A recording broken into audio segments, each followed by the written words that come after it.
Bismillahirrahmanirrahim, class 7. This lecture is from your book Mathematical Concepts Math B, and today topic is sets, and this is your from your unit number 1, page number 4. Sets basically from your previous classes, in your previous knowledge, a set is a collection of well-defined and distinct objects. The object of a set are called element of the set. ठीक है, हमेशा जो set का name है उसको हम capital letter से denote करते हैं। सेट को हमेशा कर्ली ब्रैकेट्स में लिखा जाता है और सेट के अंदर हम कॉमा को यूज करते हैं और हर कॉमा हर एलिमेंट को, सेट के एक एलिमेंट को दूसरे एलिमेंट से डिफरेंशिएट करता है। दोबारा से एक्सप्लेन करते हैं। सेट बेसिकली एक कलेक्शन का नेम है। Set is a name of collection of well defined and distinct objects.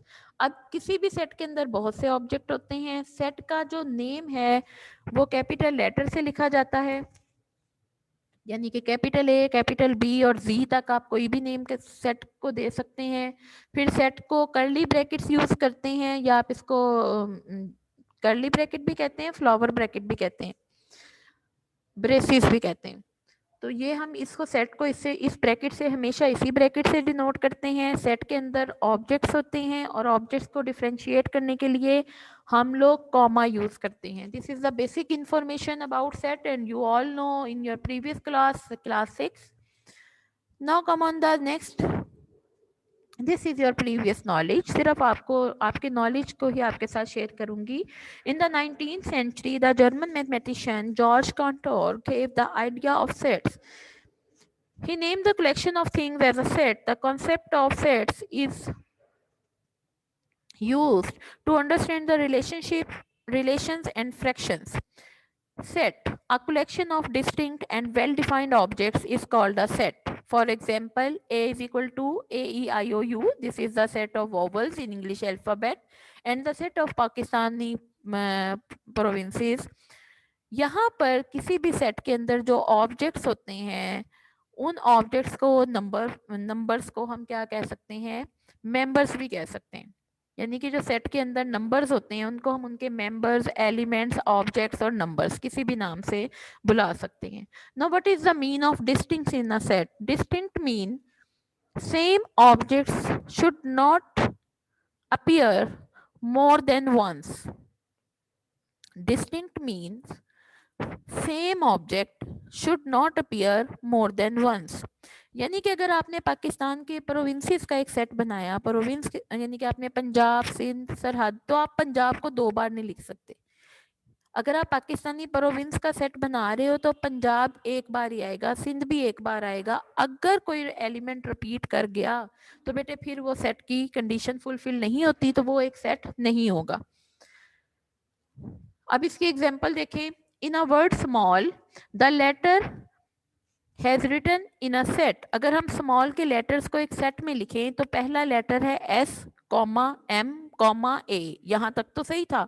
अब आगे जो एल है ना वो 2 टाइम यानी कि 2 बार आ रहा है। तो हम कभी भी स्मॉल के अगर आपने लिखने भी है ना लेटर तो हमने एल को 2 बार रिपीट नहीं करना। क्यों? डिस्टिंक्ट। डिस्टिंक्ट मीन कोई भी एलिमेंट एक से ज्यादा बार नहीं आ सकता, तो इसको बोलते हैं डिस्टिंक्ट और this is the property of a set. Second property है बेटे सेट की वेल डिफाइंड। वेल डिफाइंड जो है वो किसी प्रॉपर्टी को कहते हैं। इनके well defined is a specific property of an object that enables it to be element of a set or not.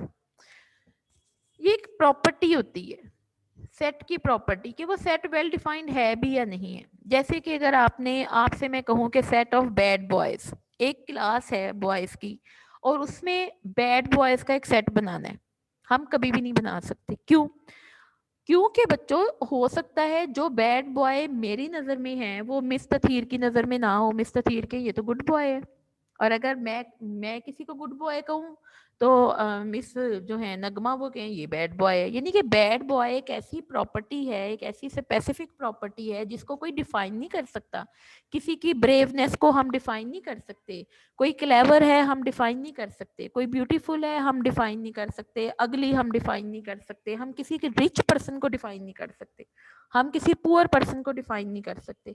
तो ये कुछ ऐसी स्पेसिफिक प्रॉपर्टीज होती हैं जो कि वेल डिफाइंड नहीं होती और इनका सेट कभी भी नहीं बन सकता।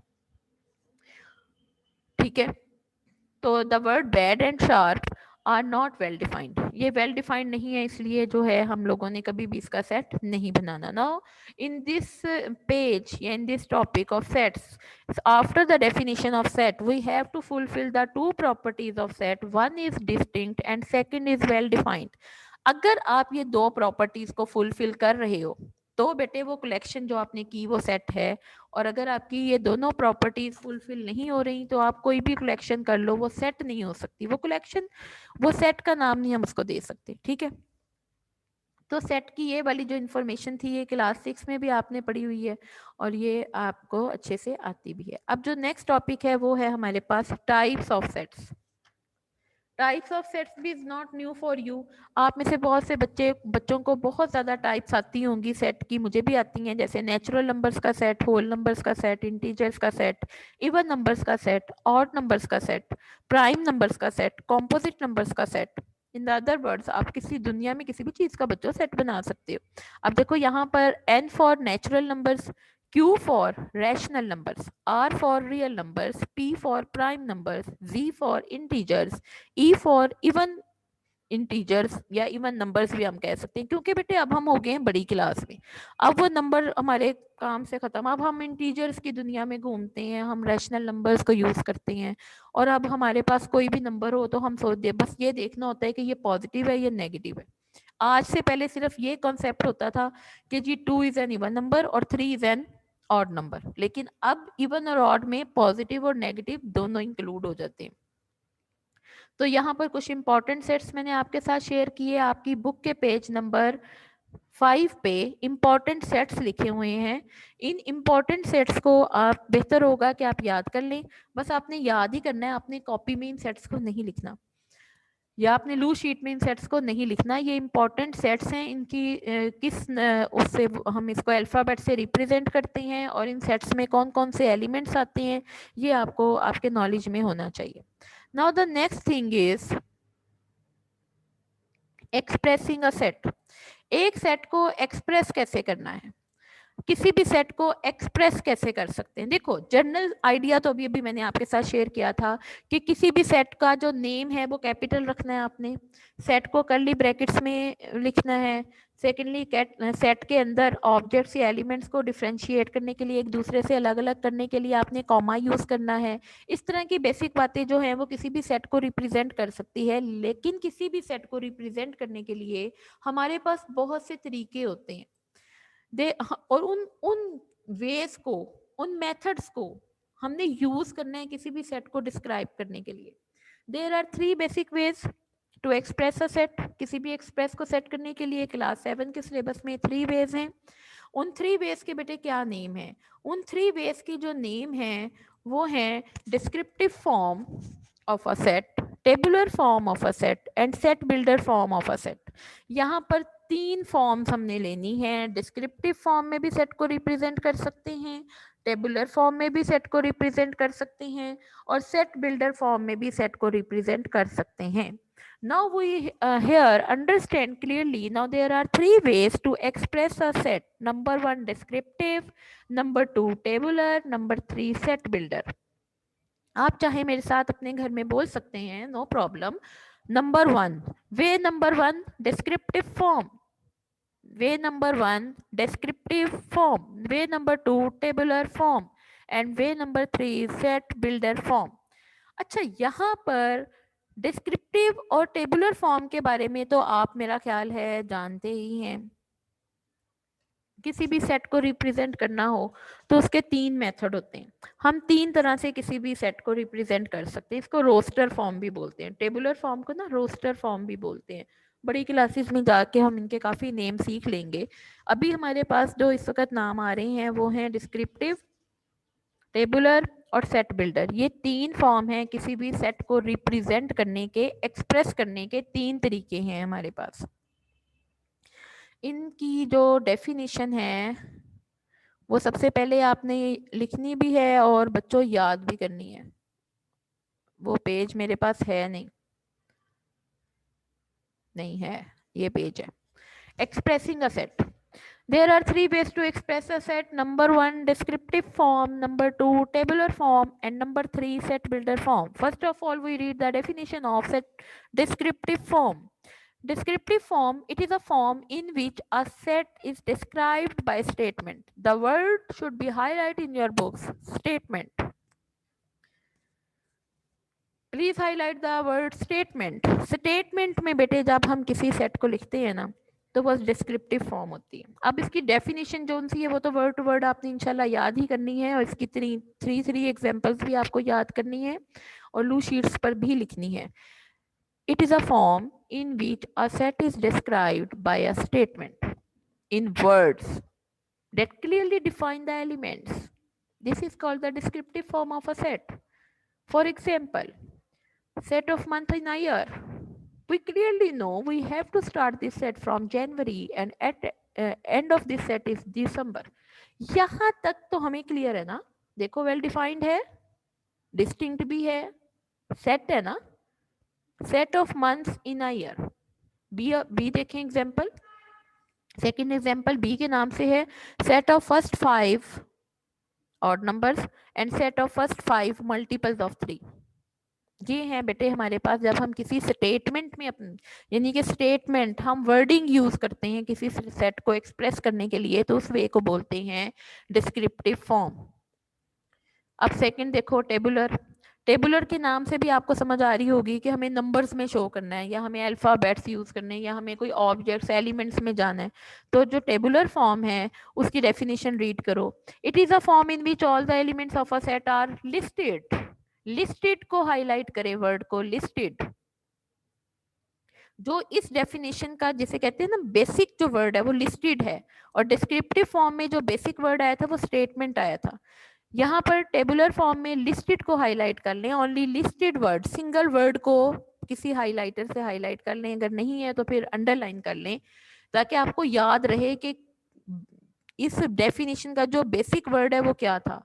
टेबुलर फॉर्म में हम लिस्टेड करते हैं और किस में लिस्टेड करते हैं, इन ब्रेसेस। ये जो कर्ली ब्रैकेट्स है ना इनको ब्रेसेस भी बोलते हैं, ये पता है आपको, मुझे पता आपने 6 में पढ़ी हुई है ये बात। It is a form in which all the elements of a set are listed in braces is called the tabular form of a set. ठीक है, इसकी 3 आपको इसी भी एग्जांपल्स दे सकते हैं जो आपके दिल में आए।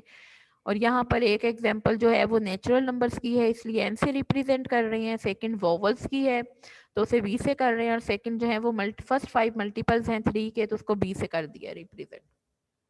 Now the last form to express a set या last way to express a set is set builder form. Set builder form, if the characteristics of sets of a set are described symbolically, तो आपने इस definition में symbolically को highlight करना है।